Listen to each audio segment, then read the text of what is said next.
హనుమకొండ పట్టణంలోని రోహిణి దవాఖానా సుందరీకరణ అనంతరం ఏర్పాటు చేసిన పునఃప్రారంభంలో ముఖ్య అతిథులుగా పాల్గొని ప్రారంభించిన వరంగల్ పశ్చిమ నియోజకవర్గ శాసనసభ్యులు నాయని రాజేందర్ రెడ్డి 33 ఏళ్లుగా ప్రజలకు వైద్య సేవలను అందిస్తున్న రోహిణి యాజమాన్యాన్ని అభినందించారు.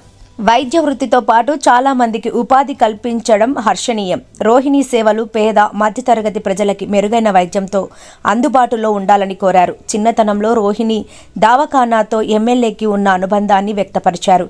వైద్యులు అనుకోని పరిణామాల వలన పొరపాట్లు జరుగుతాయి తప్ప కావాలని వృత్తిని అగౌరవపరుచుకోరు.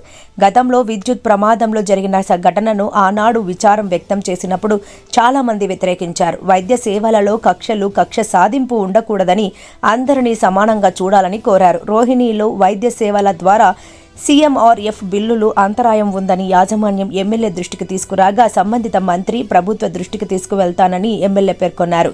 తమ ఆహ్వానం మన్నించి విచ్చేసిన సందర్భంగా రోహిణి యాజమాన్యం ఎమ్మెల్యేని ప్రత్యేకంగా సన్మానించారు. ఈ కార్యక్రమంలో Rohini hospital chairman Buchi Reddy, superintendent Sudhakar Reddy, MD Kranthi Rao, hospital సిబ్బంది తదితరులు పాల్గొన్నారు.